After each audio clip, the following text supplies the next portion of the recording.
Ito dito mga ka-agri, ito yung palaging sinasabi ko nila Warlito, na every 3 hours, 2 to 3 hours dapat, no, mangungulikta talaga ng itlog. Kasi once na matagal yung itlog na makulikta natin doon, ang tendency po, ayan, magka-crack po. Kasi minsan maapakan ng mga manok, yung minsan din tinutuka ng mga manok.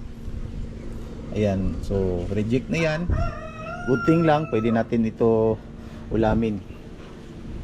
So 2 to 3 hours mga ka-agri dapat nangungulikta tayo ng itlog para ma-maintain din natin yung kalinisan ng itlog, tsaka mataas pa yung fertility sa mga itlog na makukuha natin, kaysa once a day lang tayo mangungulikta.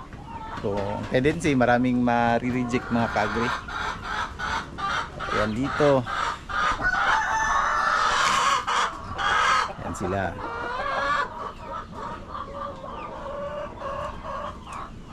Ayan. So bago lang to na kolektahan ng itlog dito.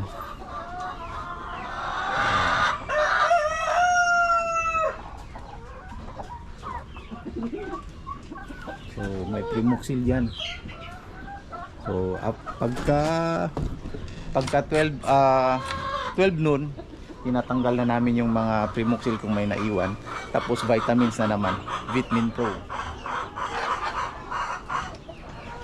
Ayan.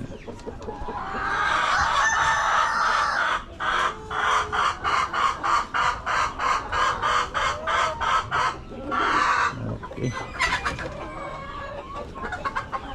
Ito dito yung mga available natin na mga ready to lay mga ka-agri. So anytime soon, ngayong buwan pwede na itong mangitlog.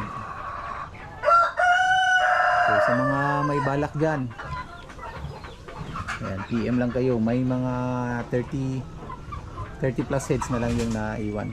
Kunti na lang talaga mga ka-agri, and magpapalaki pa tayo ng mga manok natin para magkaroon tayo ng RTL. Ayan, dito may RTL din dito. Ayan. Okay.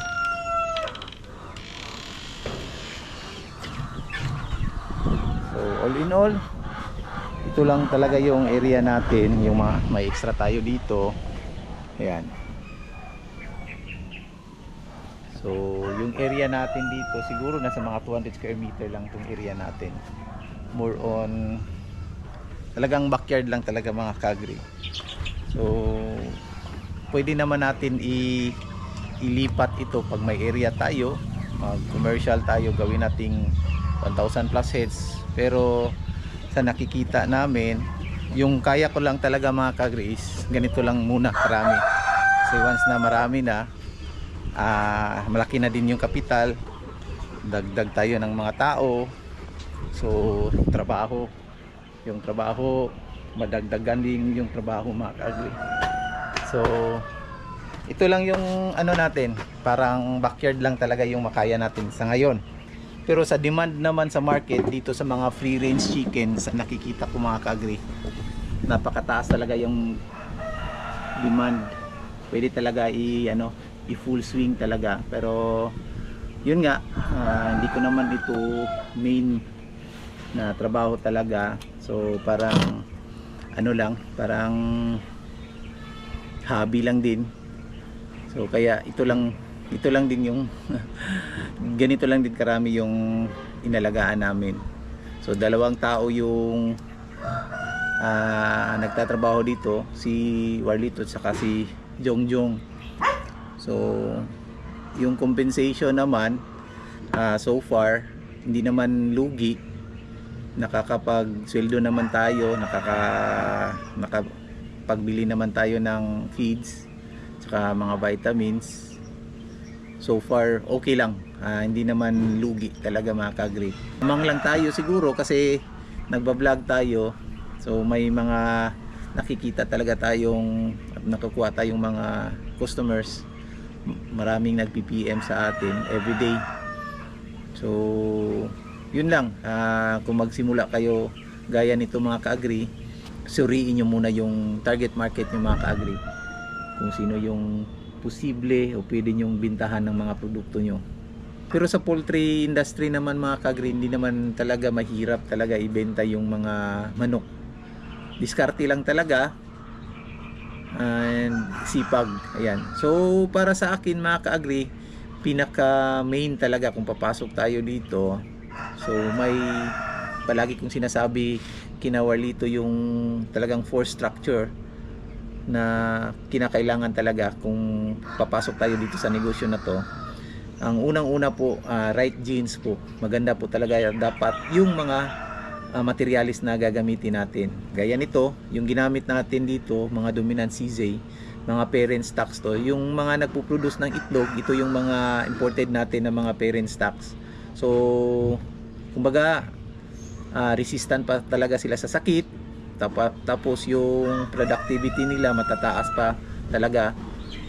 Tapos ang daling lumaki yung mga katawan nila. Tapos yung mga anak nila mga ka-agri, yun yung tinatawag nating F1. So suitable pa para for brown eggs, and sa mga males naman pwedeng pang meat type o inasal type. So resistant pa rin sa sakit. Hindi talaga sila sakitin kumpara sa kung bibili tayo ng kahit saan-saan na mga materialis mga ka-agri. So hindi na natin ma-trace yung origin, so mahirap na. So yun, madaling madapuan ng sakit, matagal lumaki yung katawan, parang ganon. So ayun, right genes, dapat genetically inclined yung mga materialis na ginagamit natin.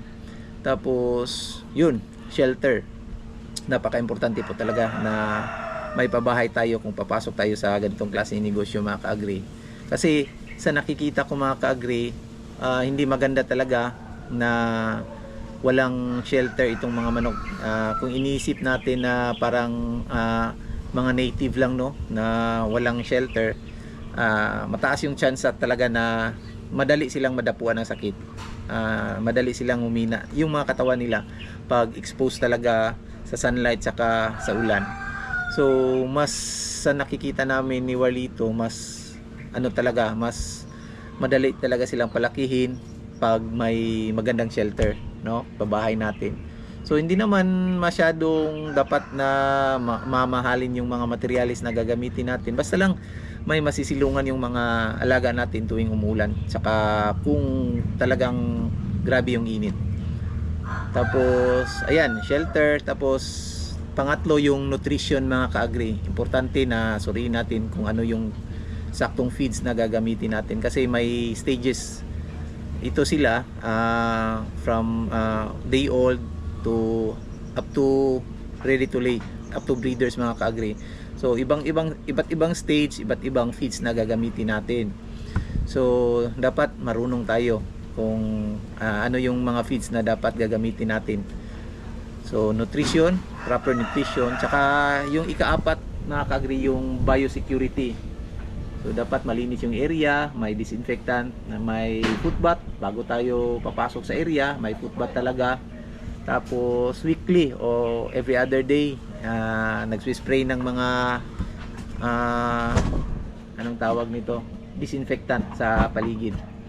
Tapos dapat malinis yung area mga ka-agri. Yung mga equipment natin, yung mga tubigan, yung mga pakainan, dapat everyday nililinisan.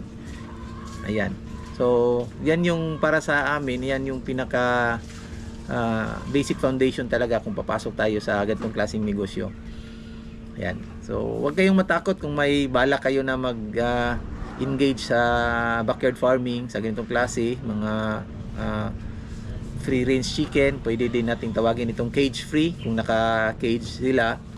So, huwag kayong matakot mga ka-agri. Hindi naman talaga masyadong malaking kapital yung ilalaan natin, tsaka hindi naman mahirap talaga mag-alaga talaga nito, basta lang na may saktong programa, tapos may saktong kaalaman tayo mga ka-agri.